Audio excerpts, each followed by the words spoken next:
What's up, guys? This is Pac Rob making another video for you on the Chris Watts case. We're going to do an analysis on this video. So for those of you who are watching this video, you're probably already familiar with Chris Watts. He was actually a guy who murdered his entire family.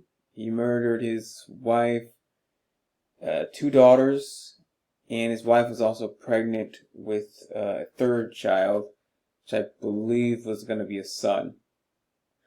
And so he inexplicably murdered all four of them and then covered it up and basically tried to claim that she was just missing.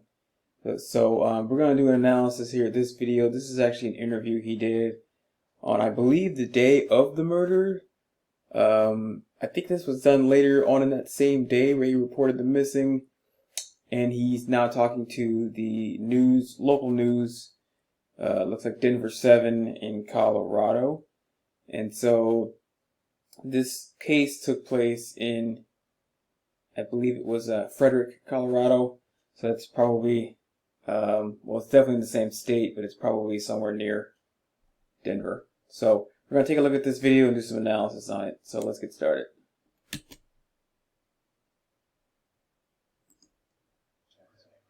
Chris Watts, WATTS. What's going on? Okay, so right off the bat, we're looking at his clothes. He looks like he's dressed like a normal, average person you would see at this time. Just what I noticed from his body language, I can say right off the bat, I can't see the entire upper body, but he looks like he's gripping his, like he's grabbing his himself. Like he looks like he's grabbing his torso with both arms probably wrapped around himself. So that kind of gives the defensive stance right there. As he's talking to the news reporter, he looks like he's in a defensive stance right there. Right now, you got K9 units, the sheriff's department. Everybody's like they're doing their best right now to figure out like if they can get a scent, and see where they went. So it looks like the reporter is asking him about what's going on with the case, and he's just describing, what they've found so far or whatnot. He's very matter of fact in his tone.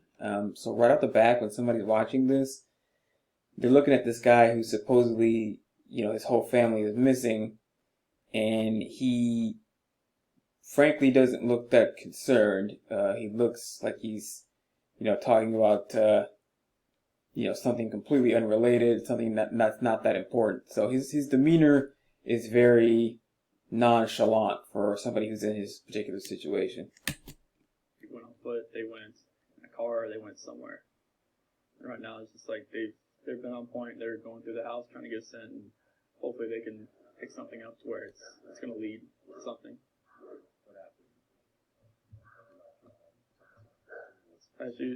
She came home from the airport 2 a.m. and I left around 5:15. Okay, so he's just describing the order of events as he sees it. On the day of the murder is what the reporter is asking him about. So he's giving his account of what happened. She's still here, and like about 12:10 in that afternoon, her friend Nicole showed up at the door. Like I had texted Shanann a few times. Okay, so another thing I noticed about his body language is he is doing a lot of swaying back and forth. He's not only holding himself there, as you can see, with his arms crossed around his body, but he's also swaying back and forth a lot. That usually indicates nervousness for a lot of people. When you're swaying like that, it's just an involuntary body movement kind of thing. He probably doesn't even realize that he's doing it. That day I called her to say, but she never got back to me, but she wasn't getting back to any of her people as well. And that's what. So he's making very good eye contact, from what I can tell. I can't see the reporter's face, but he's staring without doing a lot of looking away. So and as far as eye contact, he's actually doing pretty good as far as for somebody who's lying. And he's maintaining that eye contact. A lot of times people are lying a lot. They look away, they look down. to look up that kind of stuff. So he's not really doing that too much from what I can see so far. But really concerned a lot of people is like she's not getting back to her. Like she doesn't get back to me, that's fine. Like she gets busy during the day, but she didn't get back to her people, which was very concerning. And Nicole called me when she was at the door, and that's when I came home. And then walked in the house, and nothing was vanished. Nothing was here. I mean, she wasn't here. The kids weren't here. Nobody was here. Shanann. S-H-A-N-A-N-N. Bella and Celeste. Dang. So they did a super close zoom in on his face there to get more of his facial reactions, I guess. Let's see if they keep that shot. C-E-L-E-S-T-E. Bella's 4, Celeste's 3. So he's doing some gulping there. You can see when he was talking about his kids, he did a gulp there.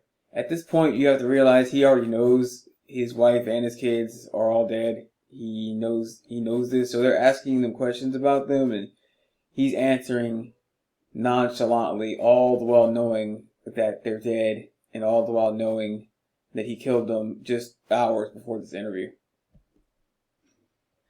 So let's go back and see their C-E-L-E-S-T-E. Yeah. Bella's 4, Celeste. You can see there he's gulping. And so, how many times did you try calling her? I called her 3 times, texted her about 3 times just to say, what's going on. Like because after I called her and texted her once, it was like maybe she was just busy. Like she'd just gotten back. Like everybody's probably calling her from her trip. She just got back from Arizona, and you can see the swing is continuing. He's rocking back and forth a lot. You can see him swing back and forth, and he actually does this during another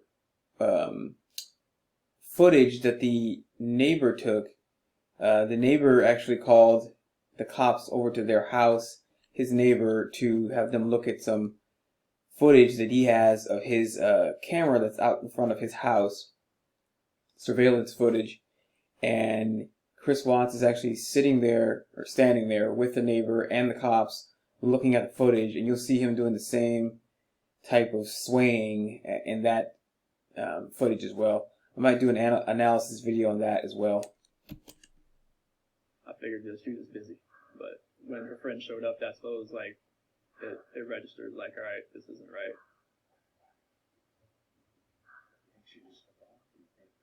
I mean, right now I don't even want to just like throw anything out there. Like, I hope that she's somewhere safe right now.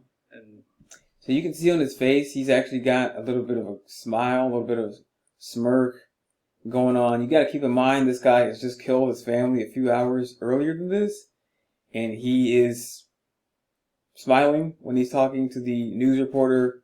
He does not really look upset whatsoever. So, you really have to have a level of just not caring in order to achieve that. with the kids, but I mean, could she event? Could she just take it off? I don't know. But if somebody has her and they're not safe, like I want them back now. Like that's what's in my head. Like if they're safe right now, they're gonna come back. But if they're not safe right now, that's the not knowing part. Like if they're not safe, last night I had every light in the house on. I was hoping that I would just ran over by the kids running in the door and just like barrel rushing me, but it didn't happen. And it was just a traumatic night trying to. Okay, so he's describing his sleep last night. He's trying to create this impression with the news reporter that he's missing his family and that he hopes they come in the door, but he's hoping, but they didn't actually, they never actually showed up. All this, of course, is complete BS, as he knows they're dead. Be here. So he knows they're not coming home. He knows that's not going to happen. He knows exactly where their bodies are, but he's pretending like he's hopeful that they're going to show up.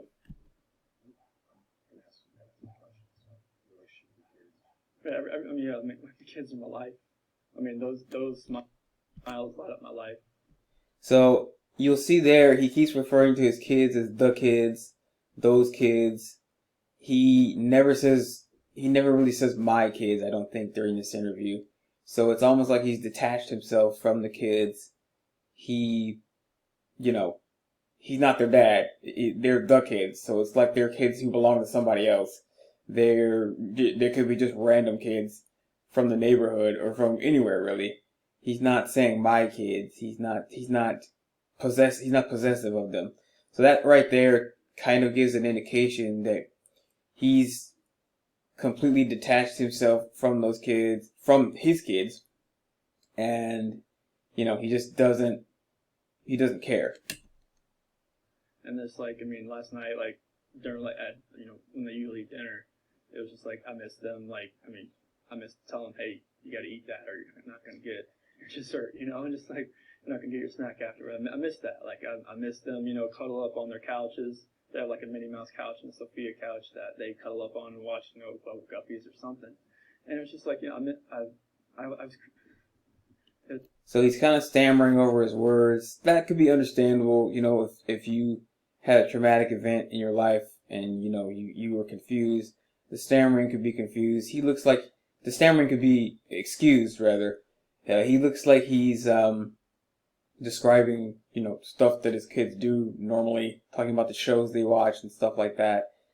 So, but he's already kind of speaking about them in the past tense a little bit. So, we'll have to take a look and keep and see if he continues to do that, because the way he's talking kind of already sounds like he thinks they're not coming back. Which, of course, he knows they're not coming back. So he's got to be careful, how he refers to his family members as far as present, past tense, etc. And you can see again here he's smiling still. It was tearing me apart last night, and I needed that. I needed that last night, and for nobody to be here last night and to go into their rooms and know that I wasn't going to turn the rain machines on. And know that I wasn't going to turn their monitor on. No, I wasn't going to kiss them to bed tonight. It was. That's why last night was horrible. I couldn't do it. See, again, he's chuckling, he's laughing. This is like really sick stuff, because this guy, he's aware that he's killed his family, and he's sitting here laughing reminiscing about his kids, who I think he said it earlier in the interview that they're 2 and 4 years old. So that's real. I mean, we're talking about toddlers here, pre-kindergarten. Wow. I want everybody to just come home. Right, wherever they're at, come home. That's what I want.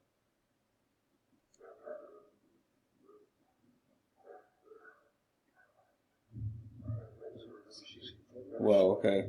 Something's going on with the camera here. She was on. She came back Sunday. So yeah, because her flight got delayed from Arizona because of like other storms around the nation. Okay, so now we can see a full body shot here. You can see him grasping his arms. Looks like he's holding himself at the elbows. So that's a very defensive stance right there. That looks like he's very nervous. That looks like he's closed off, from the reporters he's talking to. And I believe he's still swaying as well, you can see. Okay, so I'm going to pick up on this interview at this point in the next video, and I will see you over there.